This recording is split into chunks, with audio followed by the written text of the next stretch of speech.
First contact. The day that would change the course of human history began like any other. People around the world went about their routines, blissfully unaware that everything was about to change. At the United Nations headquarters in New York, a commotion was brewing. Scientists and astronomers had picked up an unidentified object approaching Earth at impossible speeds.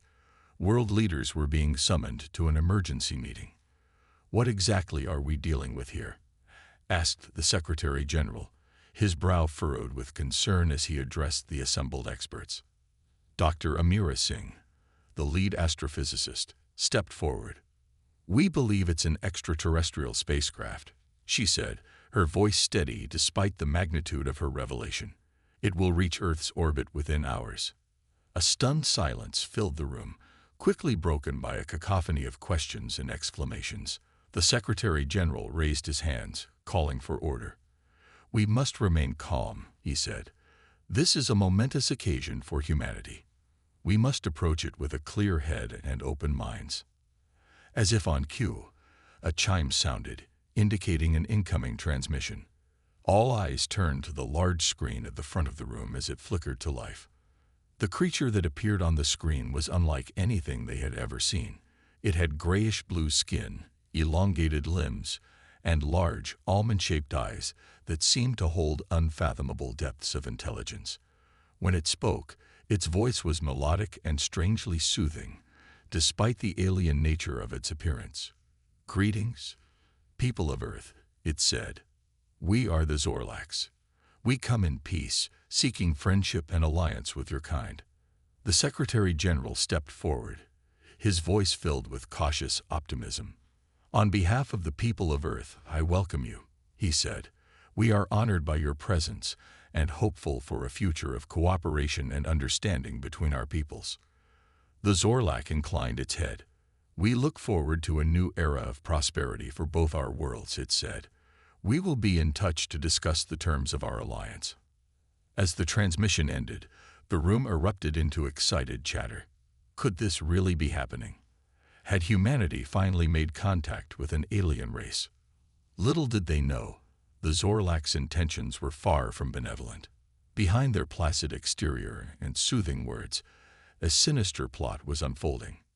Deep within their ship, the Zorlak commanders were already planning their conquest of Earth. "These humans are primitive and weak," hissed Commander Zorthel, his eyes glinting with malice. "They will make excellent slaves for the Zorlak Empire." "Indeed," agreed his second-in-command, Kreslin. "Their resources will fuel our expansion, and their bodies will serve our needs. Earth will fall, and the Zorlaks will rise." As the alien ship drew ever closer to Earth, the fate of humanity hung in the balance, unaware of the impending threat that loomed just beyond the stars. Earth under siege. The Zorlak invasion began without warning. One moment, the skies were clear. The next, they were filled with alien ships, their hulls glinting menacingly in the sunlight. Chaos erupted as the first laser blasts rained down upon Earth's cities. Buildings crumbled, fires raged, and people ran screaming through the streets. The world's militaries scrambled to respond, but they were woefully unprepared for the advanced technology of the Zorlaks. In a matter of hours, Earth's defenses were overwhelmed. The major cities fell first, the alien forces establishing footholds and slowly expanding their control. Those who weren't killed in the initial onslaught were rounded up and imprisoned, destined to serve as slaves for their new Zorlak masters. Amidst the devastation, pockets of resistance began to form. Small groups of survivors banded together, determined to fight back against the invaders. They hid in the ruins of their cities, scavenging for weapons and supplies, and launching guerrilla attacks against the Zorlak forces. One such group was led by Captain Lena Alvarez, a former Special Forces operative. She had watched helplessly as her entire unit was decimated in the first wave of attacks. Now, driven by a burning desire for vengeance, she gathered other survivors and began to plan their resistance. "We may be outmatched in terms of technology," she told her Ragdig team, "but we have something the Zorlaks don't: the will to survive, the determination to protect our home." We'll fight them on our terms, hit them where they least expect it. Among her team was Dr. Rohan Patel, a brilliant engineer who had narrowly escaped the destruction of his research lab. "I might have an idea," he said, his eyes glinting with determination. "Before the invasion, I was working on a new type of EMP device. If we can get our hands on the right components, we might be able to disrupt their technology, even the odds a bit." Lena nodded, a spark of hope igniting within her. "It's a long shot, but it's the best chance we got. Let's get to work." As Lena and her team began to plan their next move, they knew they were facing an uphill battle. The Zorlacs were relentless, their grip on Earth tightening with each passing day. But the human spirit was resilient. Across the globe, other resistance cells were forming, each fighting their own battles against the alien oppressors. They were the embers of hope in a world consumed by darkness, the last line of defense for a planet on the brink of total subjugation. The war for Earth had only just begun, and humanity would not go down without a fight. Humanity fights back. In the months following the Zorlak invasion, the human resistance grew in strength and numbers. Lena Alvarez's cell, now known as the Phoenix Squadron, became one of the most notorious, striking fear into the hearts of the Zorlak occupiers. Dr. Rohan Patel's EMP device proved to be a game-changer. By targeting the Zorlak's communication and weapons systems, the Resistance was able to disrupt their operations and create openings for strategic strikes.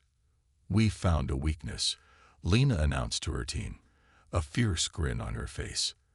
"Their ships are vulnerable when they're recharging their energy cores. If we can hit them during that window, we can take them out." The plan was risky, but the potential payoff was huge. If they could cripple the Zorlak's fleet, it could turn the tide of the war. Coordinating with other resistance cells around the world, the Phoenix Squadron launched a series of daring raids. EMP devices were planted near Zorlak energy facilities, while strike teams stood ready to attack the vulnerable ships. The first strike was a resounding success. A dozen Zorlak ships were destroyed, their hulls torn apart by the powerful human weapons. The aliens were caught off guard, unprepared for the coordinated and precise nature of the attack. In retaliation, the Zorlaks lashed out, their attacks on human populations becoming even more brutal. But the Resistance would not be cowed. They had tasted victory, and they were hungry for more. Over the next weeks, the Resistance launched strike after strike, each more audacious than the last. Zorlak facilities were sabotaged, supply lines disrupted, and key command centers destroyed. The tide was turning, slowly but surely. The Zorlaks, once so confident in their superiority, now found themselves on the defensive, struggling to maintain their grip on the planet. But the war was far from over. The Zorlaks still had vast resources at their disposal, and they were determined to crush the human resistance once and for all. In their hidden bases, the Zorlak commanders plotted their next move. "These humans are more troublesome than we anticipated," growled Commander Zorthel. "We must make an example of them, crush their spirits so thoroughly that they never dare to resist us again." Kreslin, his second in command, nodded in agreement. "I have a plan," he said, his eyes glinting with malevolent glee. "We will strike at the heart of their resistance, destroy their hope once and for all."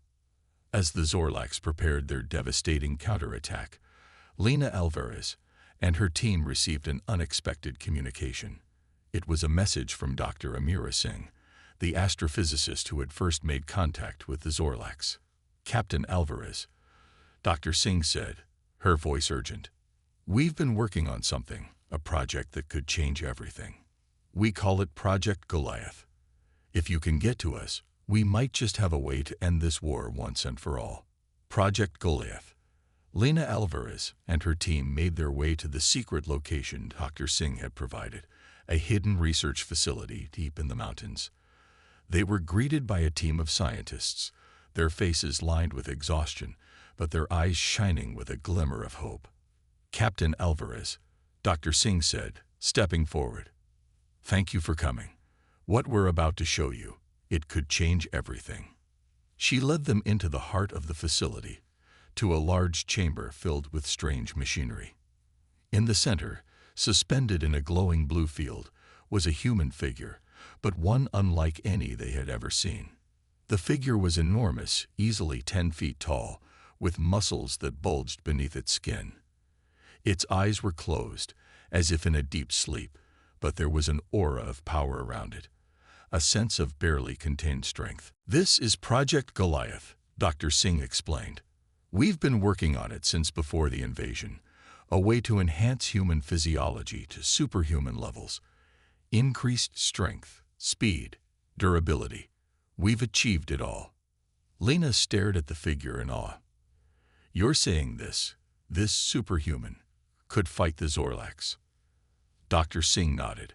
"Not just fight them, defeat them. A single Goliath soldier could take on an entire squad of Zorlak warriors." Dr. Patel, who had accompanied Lena's team, stepped forward, his eyes wide. "This is incredible," he breathed. "But how many do you have?"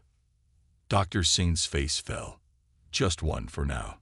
The process is complex, and we've had limited resources. But if we could replicate it, create an army of Goliath soldiers."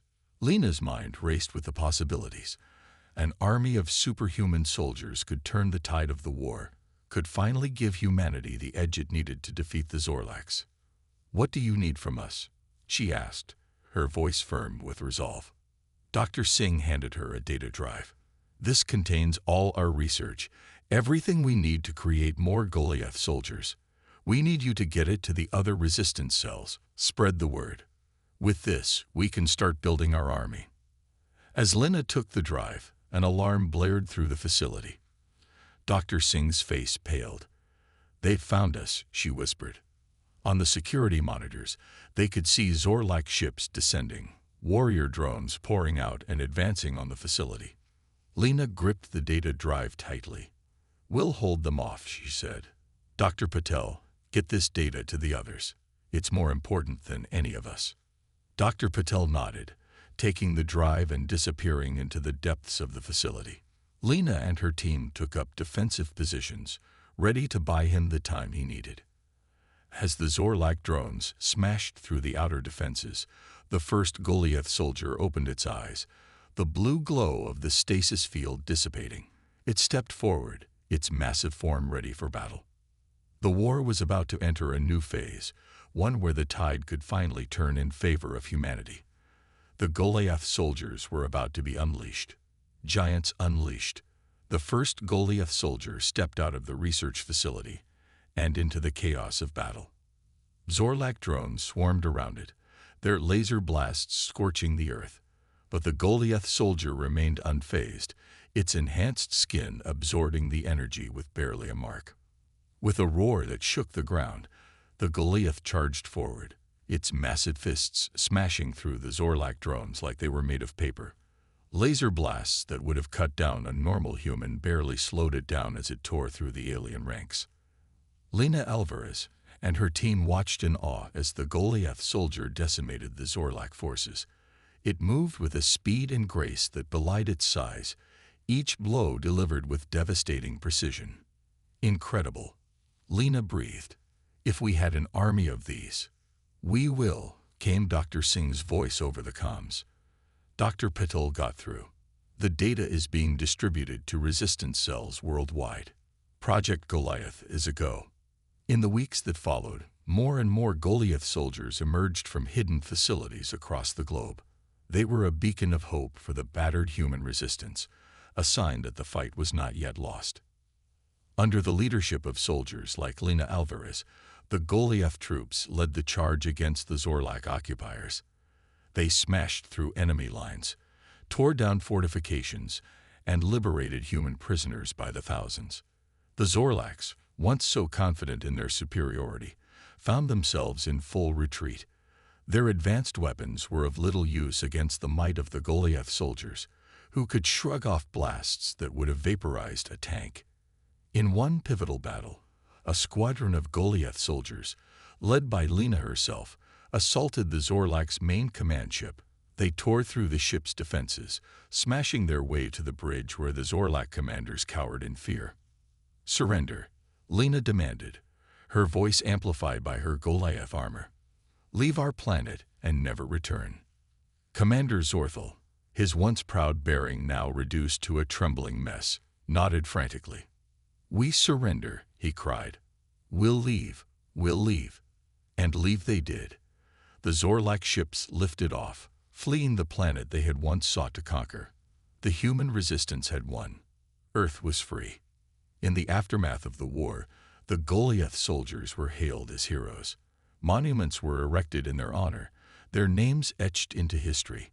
But for soldiers like Lena Alvarez, the true victory lay in the faces of the people they had liberated, in the knowledge that humanity had stood together and triumphed against impossible odds. As she looked up at the stars, Lena knew that this was just the beginning. The Zorlaks had been defeated, but they were not the only threat in the vast reaches of space. Humanity had awoken to its own potential, had realized the strength that lay within. And with that strength, they would face whatever challenges the future might bring. For now, though, there was cause for celebration. Earth had been defended, and the human spirit had proven unbreakable. In the face of annihilation, humanity had not just survived, but thrived. The sleeping giant had awoken, and the galaxy would never be the same. The awakened giant. In the years following the Zorlak invasion, Earth underwent a transformation. The once disparate nations of the world had united in the face of a common threat, and that unity persisted even in peacetime. Under the banner of the United Earth Alliance, humanity turned its eyes to the stars. The technology of the Goliath soldiers was adapted for space travel, and soon, human ships were venturing out into the galaxy, seeking out new worlds and new civilizations. They were not alone. News of Earth's victory over the Zorlaks had spread, and soon, other alien races were making contact, some seeking alliance, others viewing the rising power of humanity with trepidation. For the Zorlaks, the defeat at the hands of the humans marked a turning point. Their once mighty empire crumbled, their subject worlds rising up in rebellion. The name of Earth became a whisper, a cautionary tale of the danger of underestimating the strength of the human spirit. On Earth, life moved on. The scars of the invasion slowly healed, cities were rebuilt, and a new generation grew up in a world that knew it was not alone in the universe. But for those who had fought in the war, the memories lingered. Lena Alvarez, now a general in the United Earth military, knew that the peace they had won was a fragile thing. She stood on the bridge of her ship, the UES Titan, looking out at the stars. Her crew bustled around her, a mix of humans and aliens from a dozen different worlds, all united in their mission to explore and defend. "General Alvarez," came a voice from behind her. She turned to see a young ensign, his face bright with excitement. "We're receiving a signal from the Galactic Council. They want to discuss an alliance." Lena smiled. This was what they had fought for, the chance for humanity to take its place among the stars, not as a conquered race, but as an equal partner. "Set a course," she ordered. "Let's go make some new friends." As the Titan leaped into warp, Lena felt a sense of pride and purpose. The road ahead would not be easy, but humanity had proven itself equal to any challenge. The sleeping giant had awoken, and it was ready to make its mark on the galaxy.